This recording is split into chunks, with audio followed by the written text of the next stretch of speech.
se denomina la doctrina de la palabra de Dios o canónica, la doctrina de la palabra de Dios o canónica. Cuando hablamos nosotros de canónica, estamos hablando de esa parte de la teología sistemática que aborda el tema de la doctrina de las Sagradas Escrituras. Es decir, ¿cuál es el tema de estudio de esta materia? Las Sagradas Escrituras. Seguramente en algunos textos de teología, las teologías que encontramos no inician hablando de las Santas Escrituras. ¿Por qué? Porque se da por sentado que de dónde sacamos el material para hablar de las doctrinas bíblicas. Bueno, de la Biblia. Más bien, iniciar un programa de teología hablando de la palabra de Dios tiene que ver más con la orientación de la confesión de fe. Si usted mira el primer capítulo de la confesión de fe, de nuestra confesión bautista de fe, se llama de las Sagradas Escrituras. ¿Y por qué? Porque definitivamente todo lo que se aborde, un programa como estos de teología, donde vamos a ver cosas como qué dice la palabra de Dios de el hombre, qué dice la palabra de Dios acerca de Dios mismo, qué dice la palabra de Dios de la salvación, de la eclesiología, de tantas cosas, pues ¿de dónde vamos a sacar esa información? No la vamos a sacar de cualquier otro lado, sino de la palabra de Dios. Por eso siempre creemos que es necesario iniciar todo estudio teológico hablando de esa base que tenemos, que es la palabra de Dios. Esto debe ir al comienzo de cualquier estudio teológico, porque finalmente es nuestra base. Nosotros no vamos a apelar a otras fuentes de información para conocer lo que la Biblia dice aquí y allá, o lo que la teología dice, sino la palabra de Dios. Uno entiende también que hay estudios de teología donde más bien es casi que una filosofía de Dios. El estudio es más bien filosófico, no bíblico. Y entonces se elaboran las grandes ideas y doctrinas de lo que muchos hombres y teólogos han dicho de tal cosa. Pues nosotros no vamos a hacer eso. Queremos es qué dice la Biblia de cada tema, y por eso la primer materia que se ve, al menos en este programa, es la doctrina de la palabra, ya que también se puede decir que el cristianismo es la religión de la palabra de Dios. Nosotros confesamos nuestra adhesión a la palabra de Dios, pero además de eso, creemos que la palabra de Dios es nuestra última autoridad y juez supremo. Como miramos allí en la próxima,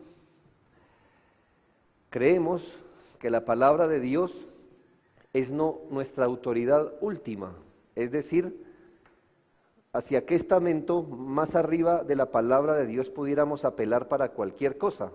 Ninguna. Arriba de la Biblia, si creemos pues que la Biblia es palabra de Dios, no tenemos una autoridad más alta que la palabra de Dios a la cual apelar.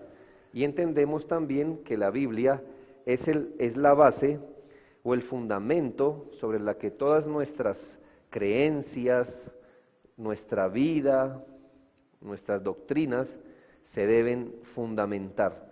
Al menos eso es lo que se espera de todo aquel que se confiese cristiano, que tenga la Biblia como autoridad última y como base y fundamento. Si usted mira, es como la estructura de una casa, el techo y el piso. ¿Sobre qué bases construimos nuestras doctrinas? Sobre la palabra de Dios. ¿Hay algo más arriba que la palabra de Dios? Bueno, no, en ese sentido no, porque no reconocemos que haya otra autoridad final, es Dios, es la palabra de Dios. Ahora, Permítanme ir al anterior y quiero que miremos un panorama general de qué se va a tratar esta materia. ¿De qué se va a tratar esta materia? Básicamente vamos a tener tres pilares, tres puntos fundamentales. En el desarrollo de todas estas clases vamos a tratar de abordar estos tres asuntos. Lo primero, antes de eso, una introducción. Quizá esta primera hora vamos a dedicarla a esa introducción, donde vamos a ver, podemos conocer lo que es real y verdadero, pero después de eso vamos a ver la historia de la palabra de Dios. Es decir, hoy nosotros tenemos el privilegio de tener un libro con 66 tomos, pero eso no siempre fue así. Así que queremos devolvernos en la historia cuando no había tal Biblia, cuando no había una Biblia, cómo empezó todo, para que después de todo ese proceso, hoy podamos tener una Biblia con 66 libros. Por eso vamos a hablar de revelación, vamos a hablar de revelación general, revelación especial, vamos a hablar de canon, del texto original y de las traducciones. Lo segundo, vamos a ver algunas características centrales, importantes de la palabra de Dios, como que es inspirada, es autoritativa, es suficiente, es clara y es confiable. Y por último, vamos a ver unas implicaciones, es decir, ya que tenemos una Biblia, producto de todo ese desarrollo histórico, tenemos una Biblia, y ya que la Biblia tiene estas características, ¿eso qué nos arroja? ¿Eso qué implica para nosotros? ¿Qué consecuencias trae tener una Biblia con esas características? Bueno, que es necesaria. También vamos a ver la doctrina del cesacionismo, es decir, es una implicación, ya que tenemos una Biblia, necesitamos o no necesitamos más maneras en las que Dios reveló su voluntad en la historia. Y otra implicación es la necesidad de la iluminación de la palabra de Dios. Este va a ser el bosquejo completo de lo que, si Dios quiere, vamos a abordar en esta materia. Entonces, igual ustedes tienen en sus bosquejos allí, esa es la armadura. Ustedes tienen lo que se llama un bosquejo desarrollado o ampliado, donde hay puntos y más subpuntos, ¿verdad? Son dos hojas que están ahí. Así que vamos a entender que a menos que nosotros reconozcamos que la palabra de Dios, la Biblia, es una o reviste una cuestión de autoridad. Si Dios prospera este estudio, vamos a concluir siempre que cuando hablamos de la Biblia estamos hablando de una autoridad, de una cuestión de autoridad está ahí en medio. Necesariamente, cuando hablamos de Dios, por ejemplo, medite si acaso hay otra manera infalible en que usted y yo podamos conocer a Dios aparte de la Biblia. Es decir, vamos a sacar la Biblia del escenario y preguntémonos si nosotros podemos conocer a Dios aparte de la Biblia. Bueno, yo sé que Dios se ha revelado a través de la creación, pero ¿qué usted puede deducir de la creación? No demasiado. Ahora, piense si nos ponemos nosotros aquí mismos, saquemos a la Biblia a un lado, a definir en qué consiste la vida. ¿Para qué vinimos? ¿Para dónde vamos? Saquemos a la Biblia de allí. ¿A qué conclusiones podemos llegar? Nos sumiríamos cada uno aquí en un relativismo y llegaríamos a la conclusión de que posiblemente alguno tenga la verdad, pero quién sabe, no sabemos. Cuando hablamos de la Biblia estamos hablando, o lo que está en medio es una cuestión de autoridad. Si Dios ha hablado, y lo que Dios ha hablado está en la Biblia, entonces esa es nuestra autoridad. Si Dios no ha hablado, entonces estamos arrojados a lo que usted y yo podamos deducir de Dios, de la vida, de todas las cosas. Y debemos entender que la Biblia matiza el todo en nuestra vida. Así que antes de dar inicio a todo esto, quiero abordar una pregunta, y es: ¿podemos conocer lo que es real y verdadero? ¿Por qué nosotros abordamos antes un tema así? Bueno, estamos viviendo en una época donde estamos ahora al vaivén de muchas filosofías. Muchas filosofías nos están diciendo que nosotros los seres humanos no podemos jamás poder llegar a conocer lo que es real y verdadero. Yo sé que usted ha escuchado expresiones como que cada uno tiene su propia realidad y cada uno tiene su propia verdad. Esa es una manera de decirnos que no hay realidades objetivas o no hay verdades objetivas, sino que cada uno hace su propia realidad. Cada uno tiene un conjunto de verdades. Y si eso es lo que nos plantean, entonces mire la imposibilidad de decir que alguien tiene la razón. ¿Por qué? Porque usted me puede decir, esa es razón para usted, pero usted no tiene razón para mí, porque para mí lo que usted dice no es mi realidad, no es mi verdad.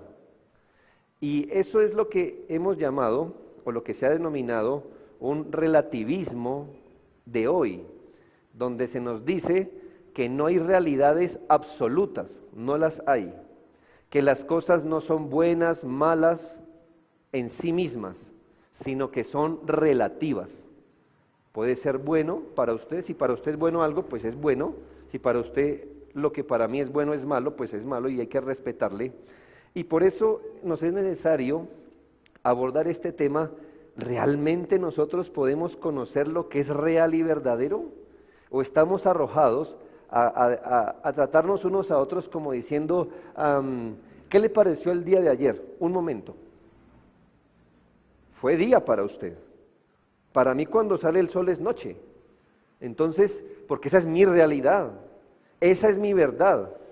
Su sol es mi luna. Entonces, ¿me hago entender? Eso puede parecer loco, pero eso es lo que se está viviendo hoy. Y en las universidades eso parece, ay, la última maravilla del pensamiento. Ay, mire cómo somos de abiertos en la mente. Si está sintiendo frío, el frío no, esa es su realidad, mi realidad no es. Y eso trasladado al nivel de el propósito de la vida, los valores morales, la existencia de Dios, eso es un completo peligro, porque la gente se puede salir como, Dios, ¿usted cree en Dios? Sí, pues crea. Esa es su realidad, esa es su verdad, eso es lo que usted eligió creer. Pero yo no creo en Dios, para mí Dios no existe. Entonces la pregunta es, ¿podemos llegar a conocer lo que es real y verdadero?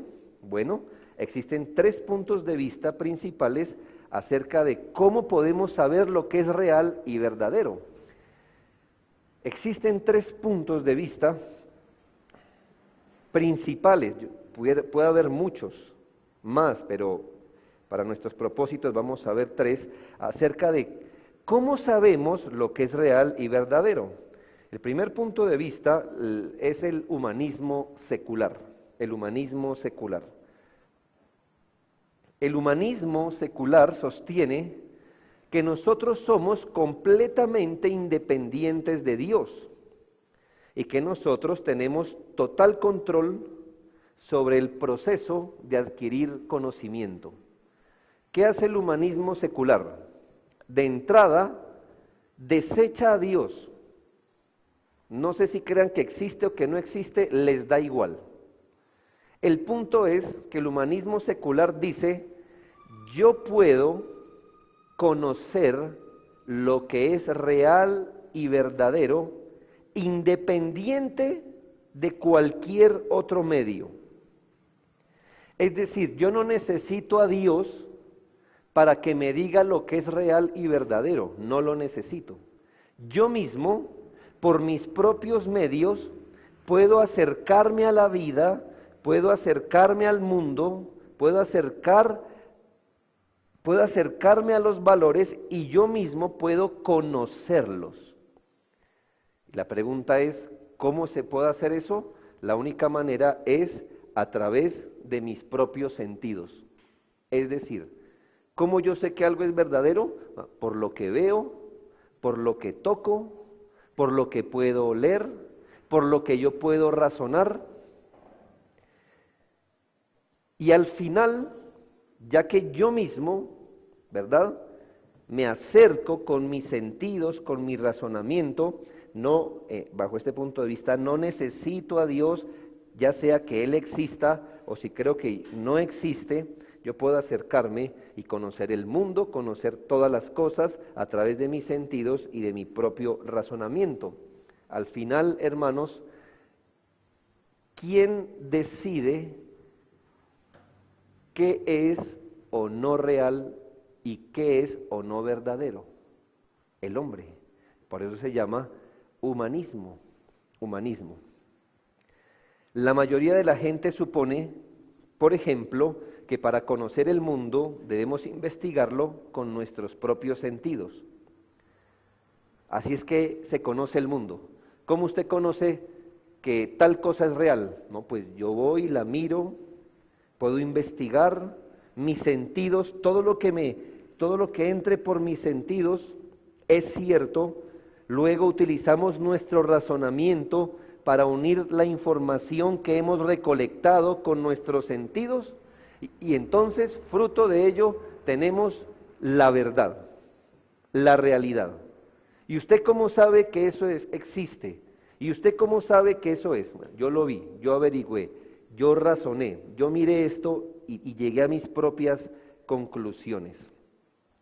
Se puede asimismo, eso es la manera como las ciencias naturales desligadas de Dios entienden el mundo. En ese sentido, puede que haya, pero en ese sentido entiéndame, el científico no necesita conocer ni la Biblia ni de Dios, simplemente cómo conoce el mundo, por lo que ve, por lo que investiga, luego razona, saca sus conclusiones y dice, esto es, punto. Por eso se llama humanismo secular. Es claro que este enfoque de conocimiento funciona hasta un punto, sin considerar el tema moral, de cómo la humanidad ha hecho mal uso de este conocimiento. No hay dudas que como raza hemos aprendido mucho acerca del mundo y del universo. Por supuesto que esta manera de acercarse al mundo, a la vida, ha traído en un sentido grandes avances a la humanidad, como los que vemos hoy. Pero este enfoque funciona hasta cierto punto. ¿Por qué? Porque ¿qué de las cosas que el hombre no puede percibir por sus sentidos? ¿Cómo las explicamos? Ahí donde el humanismo secular tiene un límite y falla.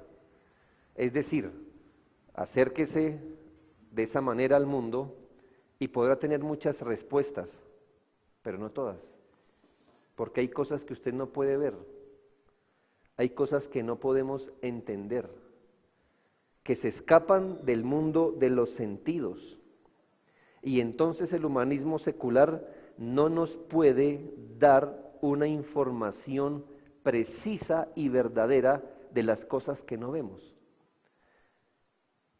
Por ejemplo, ¿qué nos diría el humanista secular cuando decimos, ¿y cuando muramos qué? ¿Qué nos dice el humanista secular? Pues todo se acaba. ¿Y cómo lo sabe? Pues eso es lo que veo. O sea que la realidad es solo lo que él puede ver y constatar. O sea que para él no hay realidades mayores que las que ven sus ojos, punto. Eso es muy arbitrario, ¿no le parece? porque no es sensible ni consciente, y él da por sentado que a menos que vea y que compruebe y que pueda razonar, no hay más cosas, no hay más cosas en el mundo, en la vida. Estas personas de visión humanista no pueden dar información de por qué o para qué el hombre vive, con qué propósito el hombre vive. ¿Cómo usted llega a ese razonamiento? No pudiera. Podemos describir en términos generales esta posición como humanismo ateo. ¿Por qué ateo? Porque de primera descarta a Dios.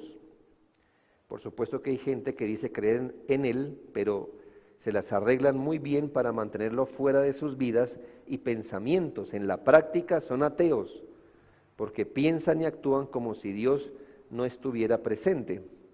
Esta posición es humanista porque el hombre es el centro del proceso. Él tiene control de la situación. Solo es cierto lo que él pueda entender, percibir, razonar.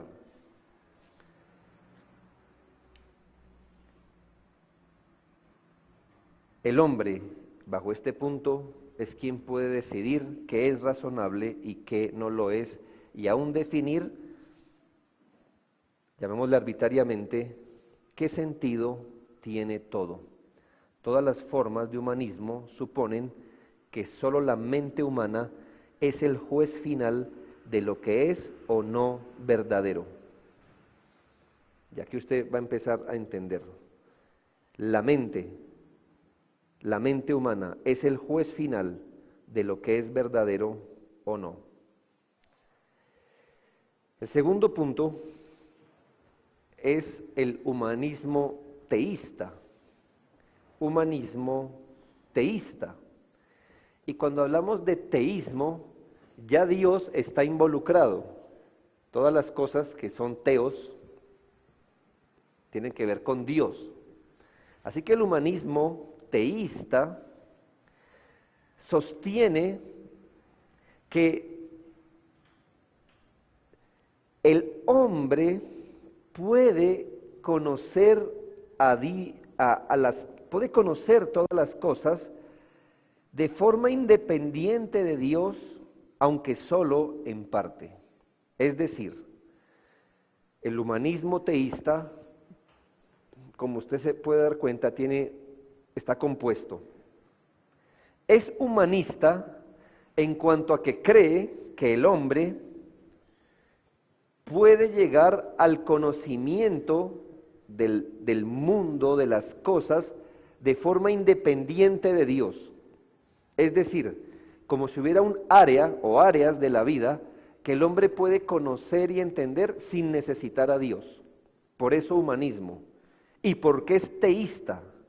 Porque para ellos hay ciertas áreas en la vida en que solo Dios, sea el Dios de la Biblia o el Dios en el que crean, puede dar a conocer ciertas cosas. Ellos reconocen que hay un ámbito de verdad que no podemos observar de manera directa.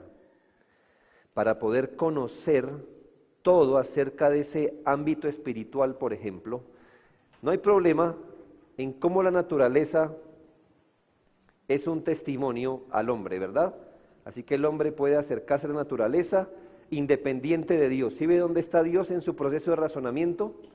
Él, para conocer la naturaleza, no necesita a Dios. Pero ¿qué de aquellas cosas que superan lo físico, lo visible? El humanista dice, bueno, hay cosas que yo puedo conocer sin Dios, pero hay cosas, por eso es teísta, del propósito de la vida, del porqué, del para qué, donde solo Dios puede revelarnos, puede darse a conocer. El humanista teísta considera que este conocimiento llena los vacíos existentes en el conocimiento obtenido de manera natural. Así que él hace como una unión.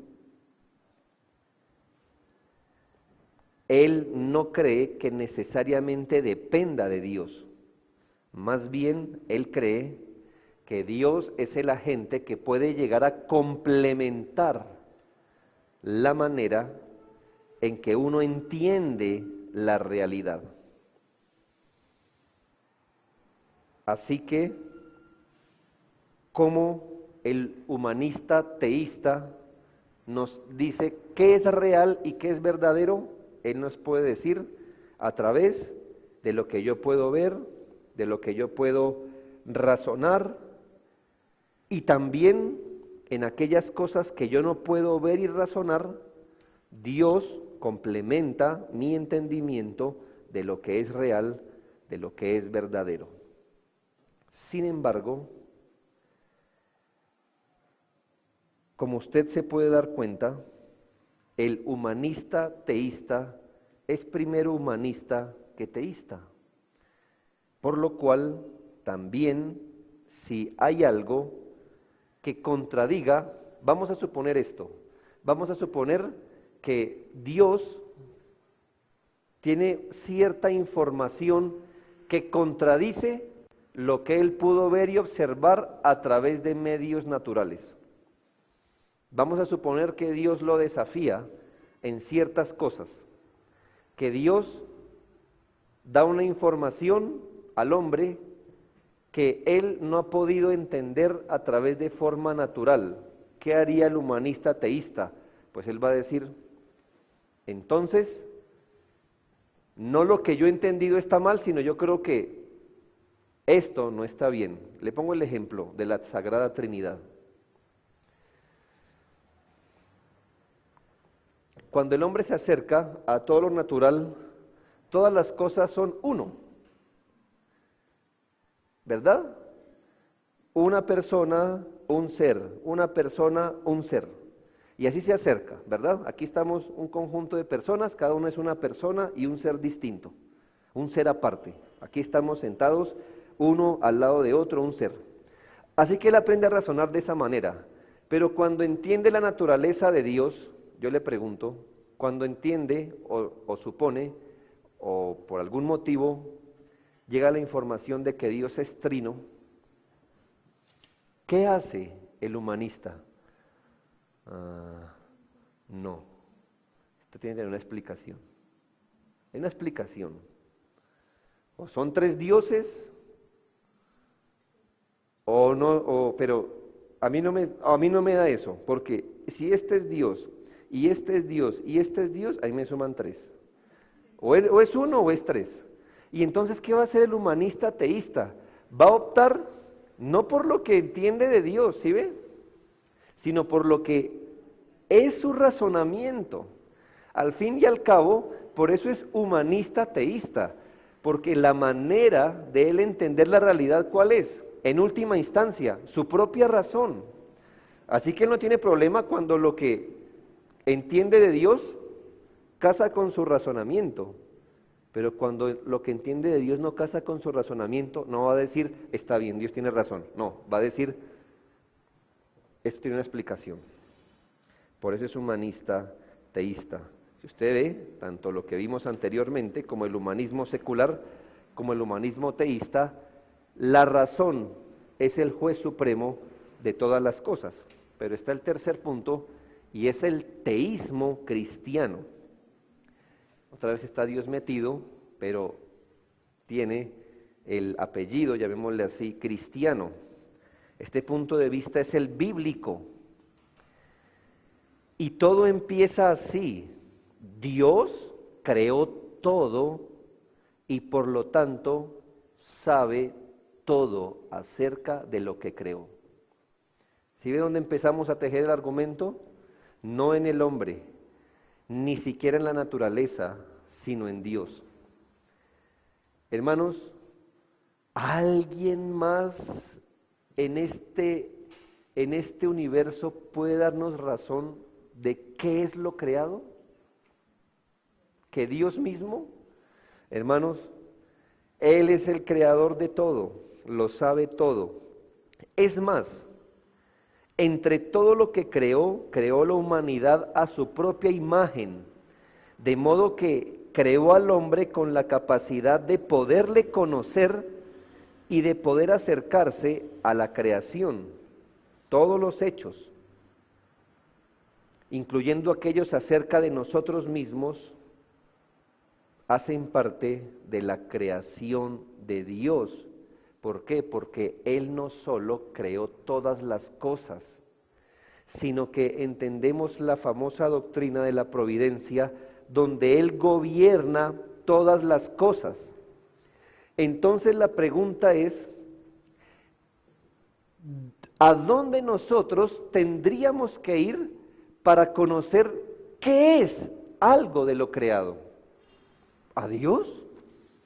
¿Y a dónde tendríamos que ir para preguntarle, ¿y eso para qué sirve? Pues a Dios, hermanos, porque el punto no es que el hombre creó a Dios, sino que Dios creó al hombre, y Dios creó todo. Y entonces sería un error tratar de entender el mundo de Dios, que sigue los caminos que Dios le ha dado, con todas las variantes que Dios le ha puesto, y tratar de entender el mundo y la creación sacando a Dios. Como pecadores, eso es lo que hacemos.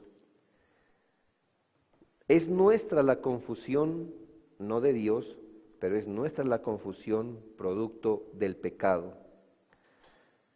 Rechazamos la interpretación que hace Dios de la realidad. Ese es nuestro pecado. Dios nos puede decir cosas como, la vida consiste en esto. Y uno queda pensando y dice, no, no, no, la vida no consiste en esto. Pero ese es nuestro pecado, porque el Dios que creó la vida es el más autorizado para decirnos, la vida consiste en esto. Y si Dios dice que eso es blanco, pues hermanos, nosotros no tenemos autoridad para decirle, no, es que yo no lo veo blanco. Bueno, no lo ve blanco, es por nuestro pecado. Pero si Dios dice que eso es blanco, así usted lo mire negro, eso es blanco. Es una metáfora, ¿no? De manera que Dios, por su bondad, debido a nuestro pecado, porque el hombre cayó en pecado, utiliza la palabra de Dios para entregarnos esa revelación de todas las cosas. Aquí está Dios. Y Él se revela a nosotros a través de su palabra para que podamos entender todo lo que Dios creó. ¿Sí ve por qué somos del teísmo cristiano? Porque Dios no está atrás de lo que creó. Él es el mediador de nuestro conocimiento. Según esta gráfica, ¿de dónde proviene nuestro verdadero conocimiento de lo creado? De Dios, ¿sí ve? Es un conocimiento mediado por Dios. Nuestro conocimiento de lo creado es mediado por Dios a través de su palabra. Así que no es Dios, naturaleza, hombre. Y entonces el hombre puede llegar a la naturaleza sin Dios. No, es un conocimiento mediado por Dios.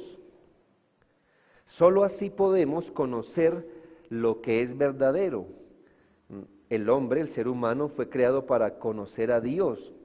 Dios ha puesto la naturaleza como si un medio para darse a conocer, mis hermanos, pero debido a nuestro pecado, nosotros no podemos acercarnos directamente a la creación y sacar las mejores conclusiones.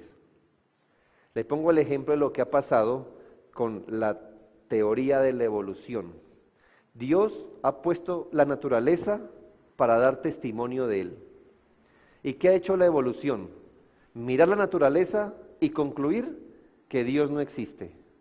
O sea, eso sí es la tapa de la ceguera. Porque si Dios dice yo quiero darme a conocer, y aquí les doy la creación para que el hombre empiece a conocerme, y entonces el hombre mira la creación y concluye que Dios no existe. Ese es el colmo de nuestra torpeza como seres humanos. Por nuestro pecado es necesario que todo conocimiento de lo que es real y verdadero nos venga mediado por Dios. Dios es el que puede decirnos qué es el universo, cómo es y para dónde va. En otras palabras, conociendo a Dios, podemos conocernos a nosotros y a su creación. Podemos entender la naturaleza del hombre, podemos entender el rumbo de lo creado. Dios usa la palabra de Dios para esto. El teísmo cristiano reconoce que aún antes que el pecado llegara al mundo, el hombre dependía de la palabra de Dios para interpretarlo todo.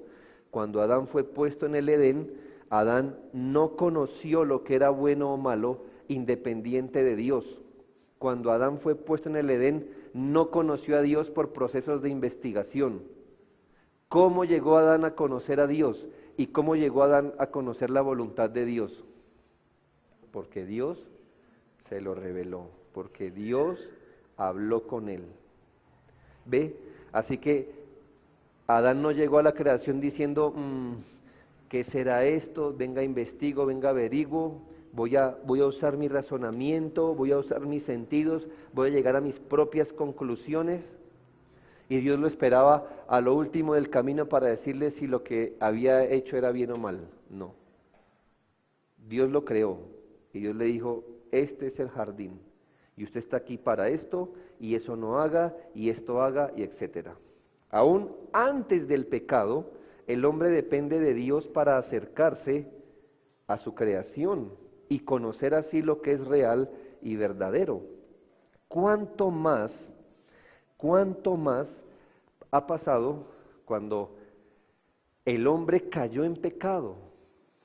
Cuando el hombre cayó en pecado, hay una ruptura. Y note lo que ha ocurrido.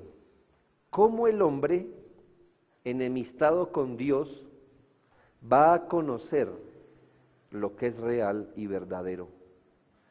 Por eso el hombre pecador, en lugar de reconciliarse con Dios, hizo un camino paralelo. Ya que estoy enemistado con Dios, me voy a acercar a su creación desde lo que yo puedo observar, desde lo que yo puedo razonar. Así que el humanismo es la opción, llamémosle así, o la consecuencia, ese plan paralelo que el hombre enemistado con Dios ha elevado para conocer lo que es real y verdadero, independiente de Dios. El pecado afectó la manera como nosotros entendemos la creación. ¿Por qué? Porque el pecado afectó nuestra comunión con Dios. Pero para finalizar esta sesión, ¿podemos conocer la verdad? Es decir, todo quedó así, el hombre enemistado con Dios, y la única manera, si hemos entendido, que la única manera de entender lo que es real y verdadero es a través de Dios, pero estamos enemistados con Dios, la única opción que tenemos es irnos al humanismo y vendernos e interpretar la vida, la realidad y todas las cosas de acuerdo a nuestro punto de vista. No. Dios ha hecho una obra de gracia. Dios ha querido restaurar, ha querido sellar el camino del humanismo, porque las conclusiones del humanismo, llámese humanismo ateo, humanismo teísta, donde la mente es el juez de todo, son equivocadas. Así que la relación es vuelta a un estado donde podemos conocer lo que es real y verdadero a través de Dios, pero indiscutiblemente ya no como Adán antes de haber caído, sino que ahora se necesita no solo de la palabra de Dios, sino de la renovación del Espíritu Santo en el hombre. ¿Por qué? Porque solo a través de la renovación por el Espíritu, una persona es vuelta a la comunión con Dios. Lo que estoy diciendo, en otras palabras, es sumamente ambicioso, que a menos que una persona sea nacida de nuevo, y a menos que una persona se sujete a la palabra de Dios, no entiende, ni puede llegar a saber ni a comprender lo que es real y verdadero. Y otra vez lo repito, a menos que un hombre sea renovado en su interior por el Espíritu Santo, y a menos que el hombre esté sujeto a la palabra de Dios, jamás podrá saber lo que es real y verdadero. En estos días hay algo que a nosotros nos parece claro, que parece que al mundo no le parece tan claro. Cosas como, pero el matrimonio es entre un hombre y una mujer. O sea, yo creo que un nacido de nuevo no está diciendo, pues yo no estoy muy convencido, pero la palabra de Dios lo dice, pues yo lo voy a creer. No, un nacido de nuevo dice, esta es la realidad, esto es lo verdadero, esto es real. Pero ¿por qué nosotros estamos tan convencidos? No porque nos hemos acercado al mundo de Dios de acuerdo a nuestro propio criterio, sino porque nuestro conocimiento de Dios nos viene mediado, pero hemos sido renovados por el Espíritu y ahora nosotros hemos subyugado nuestra voluntad, nos hemos rendido, creemos en la palabra de Dios. Si Dios dice que eso es así, así es, eso es lo que creemos, porque también eso es lo que dice su palabra. Nosotros creemos completamente que para conocer el mundo, que para interpretarlo bien, para conocer la vida, para dónde vamos, qué es esto, para qué sirve, necesitamos de Dios, pero debido a nuestro pecado necesitamos la renovación del Espíritu y la palabra de Dios. Como usted se puede dar cuenta, a diferencia de los dos puntos anteriores, esta manera no tiene la razón como juez. Esta manera tiene a Dios como juez. Él es el que nos dice qué es, qué no es, qué es verdadero, qué es falso, para dónde vamos, para dónde no debemos ir. Cuando hablamos de la doctrina de la palabra de Dios, estamos diciendo nada más y nada menos que ese Dios ha hablado y nos ha dejado su palabra para entender su mundo, lo que es real y verdadero.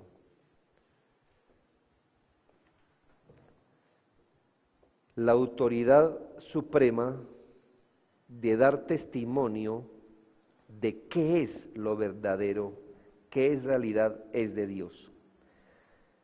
Así que bienvenido a este curso de canónica, donde estudiaremos la doctrina de la palabra de Dios como máximo medio de revelación infalible.